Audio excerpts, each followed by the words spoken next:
একেই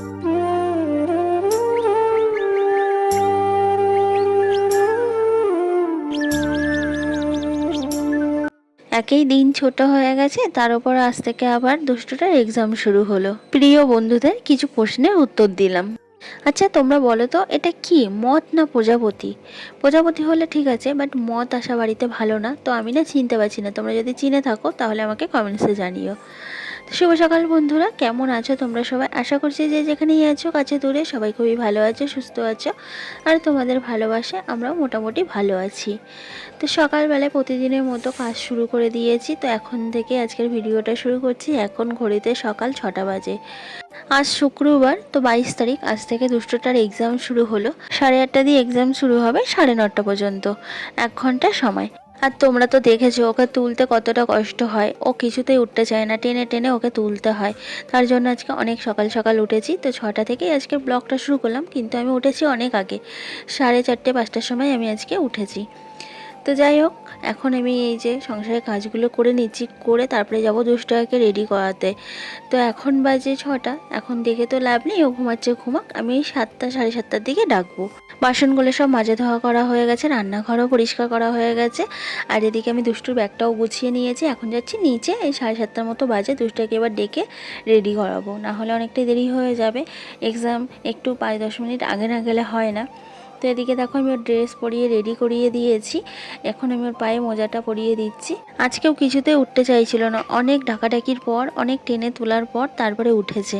তো এই যে একদম পুরো রেডি করে দিয়েছি দুষ্টুটাকে। এখন ওর পাপার সঙ্গে চলে যাবে। আমাকে আবার 9:30টার মধ্যেই যেতে হবে দুষ্টুটাকে আনতে। তো তার মধ্যে আবার দাদাভাইয়ের অফিসে রান্না রেডি করতে হবে, দাদাভাই খেয়ে আবার নিয়ে যাবে। আর যদি আমার তার মধ্যে হয়ে যায় তো দাদাভাইয়ের সাথে আমি বেরিয়ে যাব। দাদাভাই তো ওই 9টা 9:30টার দিকে যায়। তো দাদাভাইয়ের সাথে তাহলে বেরিয়ে যেতে পারবো। তো এখানে দেখো দুষ্টুটা চলে গেল ওর পাপার সঙ্গে এক্সাম দিতে। আর তোমরা সবাই আশীর্বাদ করো আমার দুষ্টু বুড়োটা যেন এক্সামগুলো খুব ভালো দেয়। তো এই যে আমি চলে এলাম ওপরে। এখন এবার রান্নাঘরে গিয়ে টিফিনটা ঝটপট করে নেবো।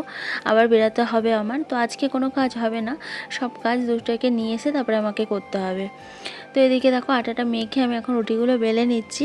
তারপরে রুটিগুলো ছেঁকে নেবো রান্নাঘরে গিয়ে। আর দাদাভাইকে আজকে করে দিয়েছি ডাল পাঁপড় ভাজা। আর ডালের মধ্যে না আলু কেটে দিয়েছিলাম, আর একটা ডিম সিদ্ধ করে দিয়েছি। তো এটাই দাদাভাইকে তাড়াহুড়ো করে টিফিন করে দিয়েছি। তো এখন রুটিগুলো আমার করা হয়নি, দাদাভাই রেডি হয়ে গেছে। দাদাভাই বললো থাক, তাড়াহুড়ো করে করতে হবে না। তো দাদাভাইয়ের এমনিই শরীর খারাপ, তার উপরে বাইরের জিনিস দাদাভাই খেতে চায় না। তো আমি বললাম 5টা মিনিট দাঁড়াও, আমি রুটিগুলো ঝটপট করে দিচ্ছি। তো এদিকে আমি রুটিগুলো এখন তাড়াতাড়ি করে নিচ্ছি। এখন রান্নাঘরে গিয়ে রুটিগুলো সব ছেঁকে নেবো এক এক করে। আমার যদি রান্নাঘরটা একটু বড় হতো, একটু জায়গা থাকতো, তাহলে এতটা কিন্তু অসুবিধা হতো না। আমি বলে রুটিগুলো বেলতে বেলতেই রুটি ছেঁকে নিতে পারতাম। তো এদিকে পাঁপড় ভাজা করেছি। তো পাঁপড় ভাজা এই যে এখন একটা ক্যারি ব্যাগে ভরে রাখছি। পাঁপড় ভাজাগুলো নাহলে নরম হয়ে যাবে। তো একেবারে দুপুরের জন্য ভেজে নিয়েছি। আর এদিকে এই যে রুটিগুলো আমি এখন ছেঁকে নিচ্ছি।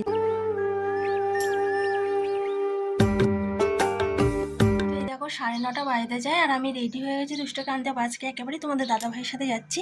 আর ঘর বাড়ির অবস্থা দেখো, সব এসে গোছাবো। চলো।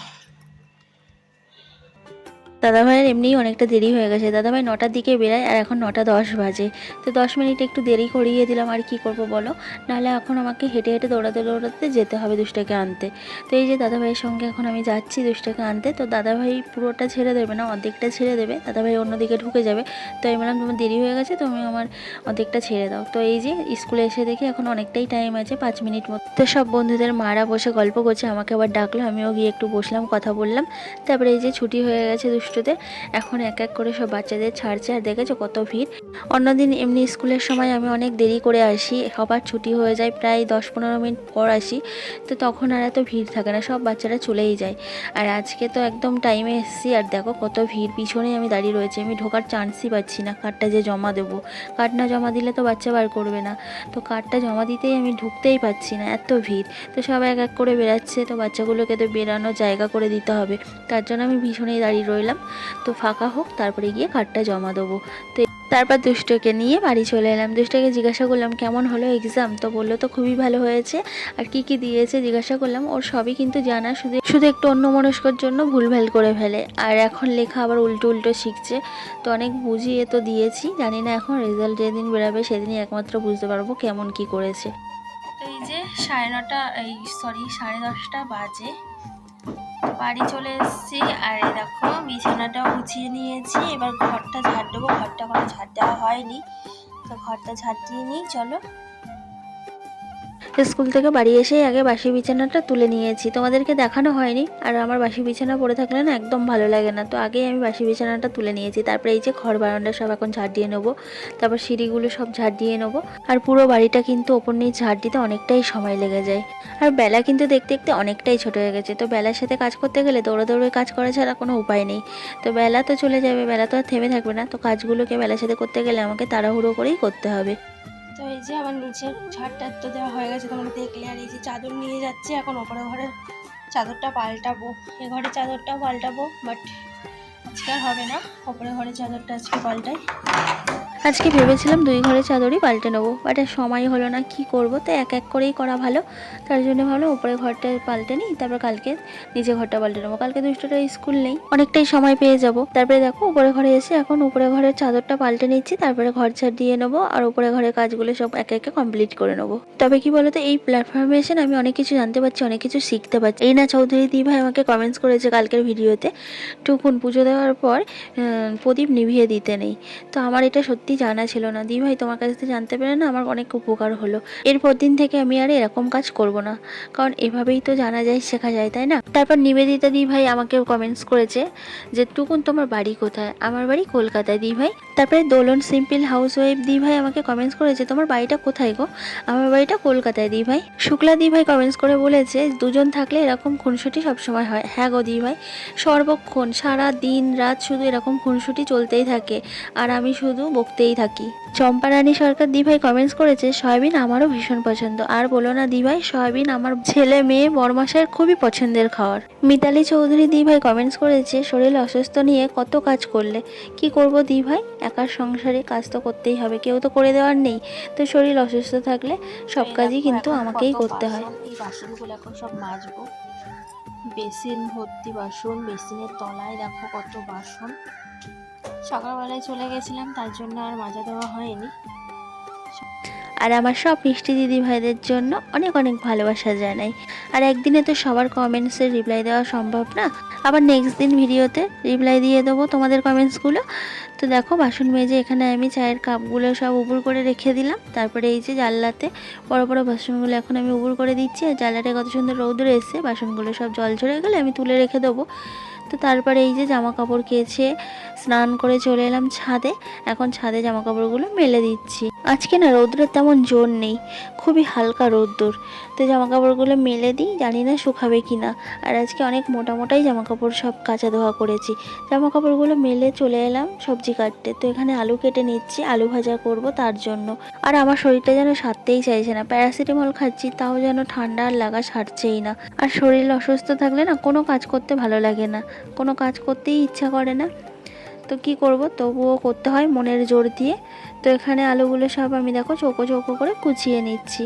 তো এভাবেই আলু ভাজা খেতে আমার দুষ্টু বুড়োটা ভালোবাসে, তার জন্য আমি যখনই আলু ভাজা করি এভাবেই আমি আলু কেটে নিই। আবার দেখছি হালকা হালকা কাশি হচ্ছে, তো ভয়েস দিতে না খুবই কষ্ট হচ্ছে।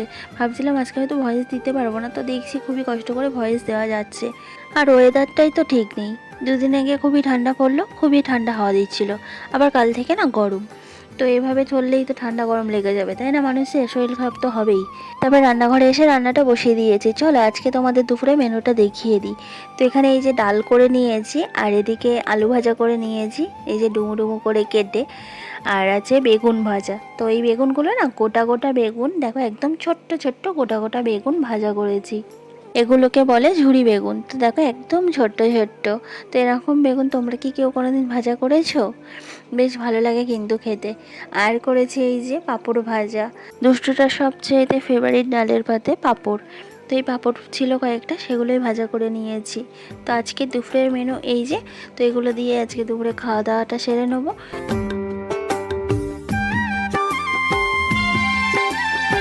ওপরে ঘরটা গোছানো হয়ে গেছে, এখন বিকেলবেলা আমি ওপরে ঘরটা গুছিয়ে নিলাম।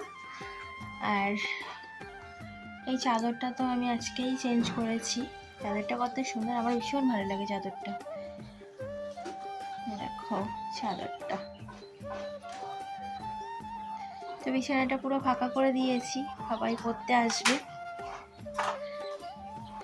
তো এই যে সব গাছ করে, আর ওদিকে দেখো দুষ্টু বুড়োর কাণ্ড, খেলা করছে।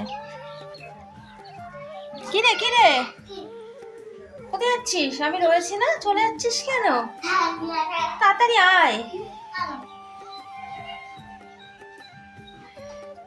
তো এখনো নিচে যাচ্ছে, ও আর ওপরে থাকবে না, এতক্ষণ খেলা করছিল। তো চলো আমি এই যে জামা কাপড়গুলো তুলে নিই, সেই সন্ধ্যা হয়ে যায় একটু পরেই, আবার ওপরে আসতে হবে, একেবারে জামা কাপড়গুলো তুলে যায়। চলো, আর জামা কাপড়গুলো না তুলিনি, জামা কাপড়গুলো তুলতে দিয়ে গিয়ে দেখি এখনো ভিজে। তো ভাবলাম থাক, এই কোনটায় না অল্প অল্প রোদ্দুর আছে, এই যে দেখো, দেখলে বুঝতে পারবে, আর মোটা মোটা জিনিস, তো তার জন্য ভাবলাম থাক, পরেই তুলে নিয়ে যাবো, আর কি করব। তো এখন আমি এবার নিচে যাই।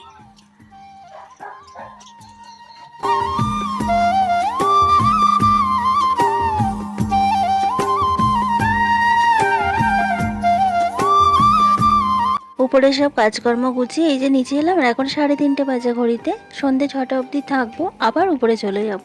আর এদিকে দুষ্টু পুরো শুয়ে পড়েছে, আর ও কিন্তু শুয়ে শুয়ে কার্টুন দেখছে, ঘুমানোর চেষ্টা করছে না। তাহলে আমার মিষ্টি বন্ধুরা, আজকের মতো ভিডিওটা এখানেই শেষ করছি। ভালো লাগলে লাইক করে দিও, আর কমেন্টস করে জানিও আজকের ভিডিওটা কেমন লাগলো।